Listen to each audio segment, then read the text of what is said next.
Internet is not the answer.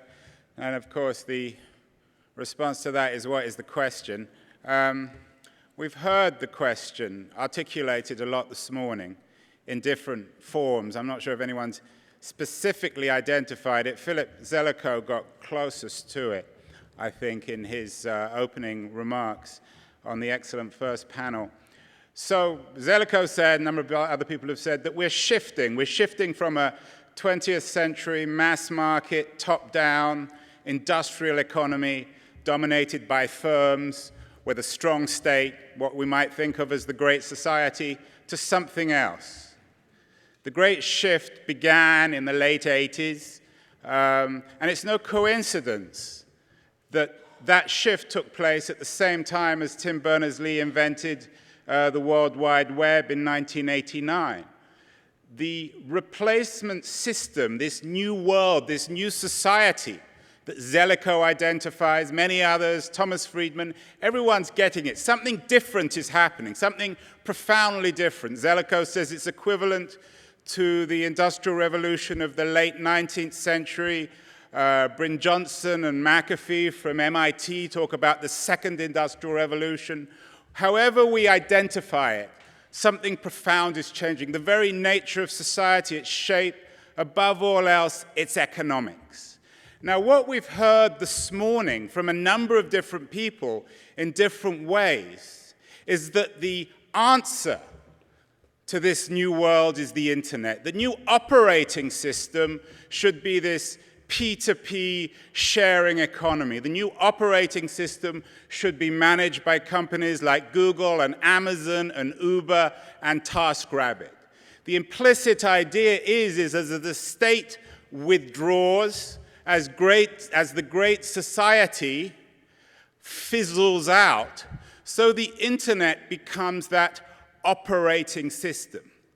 But there's another question that came up this morning that no one can identify.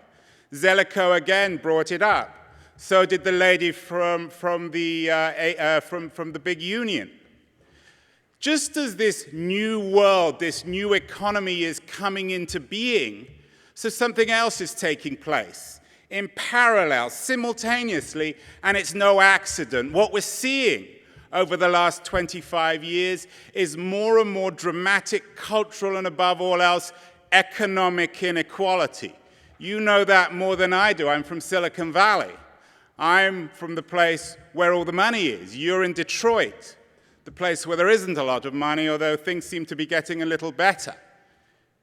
The argument I make in my book, and I'm not alone in doing this, is that there is an intimate relationship between the rise of this new economy, this sharing economy, and the dramatic compounding of economic and cultural inequality. Of course, you can see it above all else in Silicon Valley, the enormous wealth produced by Google, by companies like Amazon, Zuckerberg, the two boys at Google, Jeff Bezos, they're each worth $30 billion apiece. Now, I wonder what $30 billion would buy you in Detroit, probably buy you the city or perhaps even the state.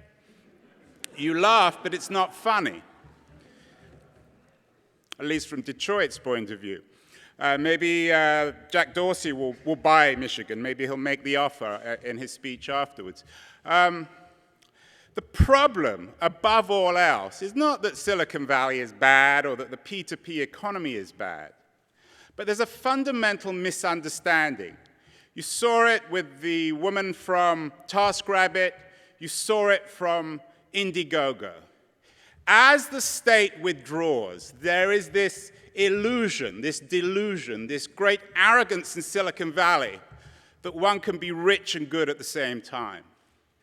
This idea was put forward by Indiegogo, by TaskRabbit. When you're listening to this woman, she could have been representing the state or the local government. You never got any sense that her organization, which is a way of essentially selling per hour labor, minimum wage labor. In Silicon Valley, it's being used to employ people to queue up to buy iPhones for other people.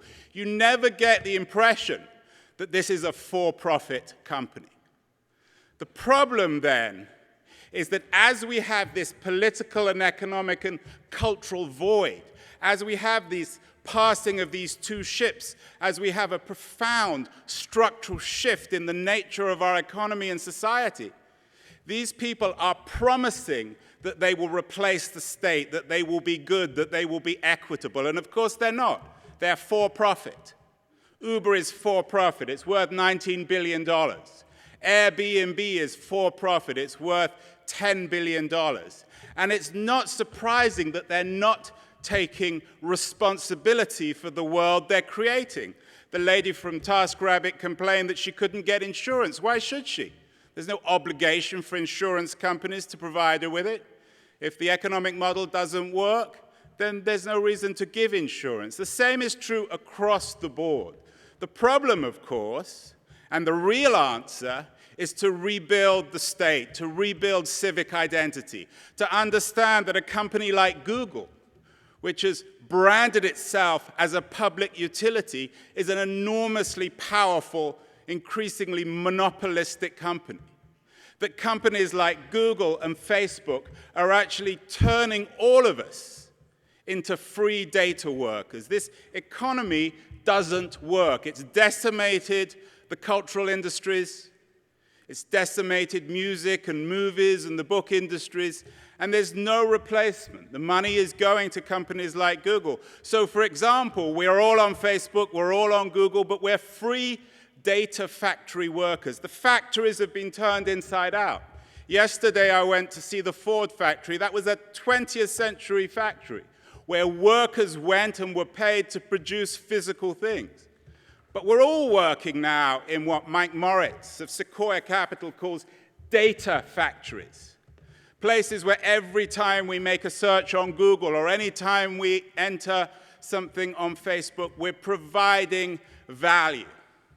So the point of my book and the point of polemicists like myself is to remind you that the world that is coming into being is worse than the world we're losing. That doesn't mean we can go back to the 20th century.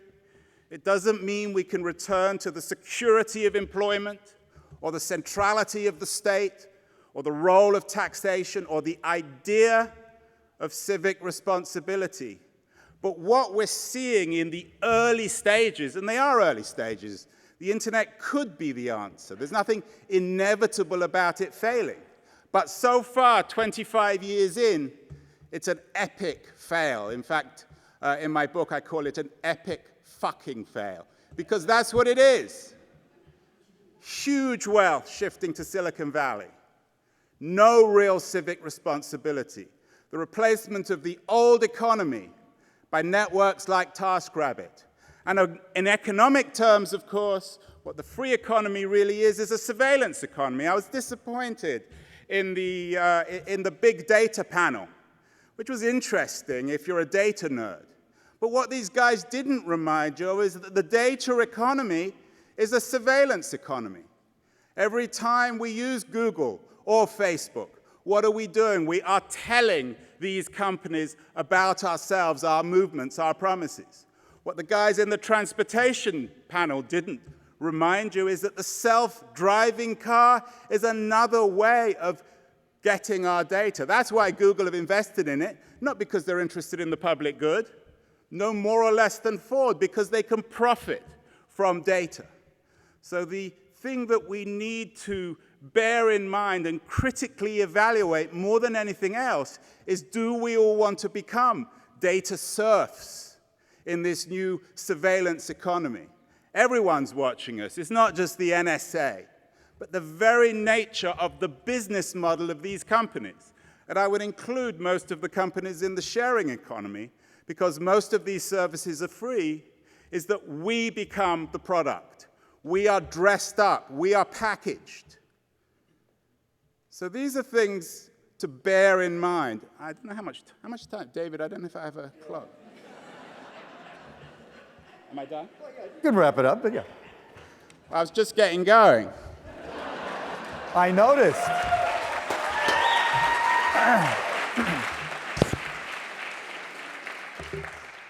So Detroit gets it. What we need to do is remind America, the rest of the world, that technology companies are for-profit companies.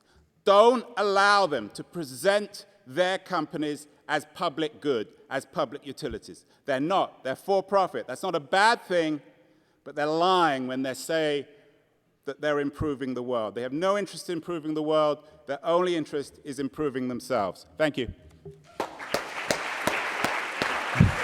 Sorry, I did that. That's fine. It's fine.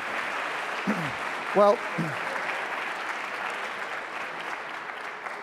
I do fundamentally disagree with that, but I think there is a huge role for polemicists who are as articulate and thoughtful as Andrew, and we need to think about his point.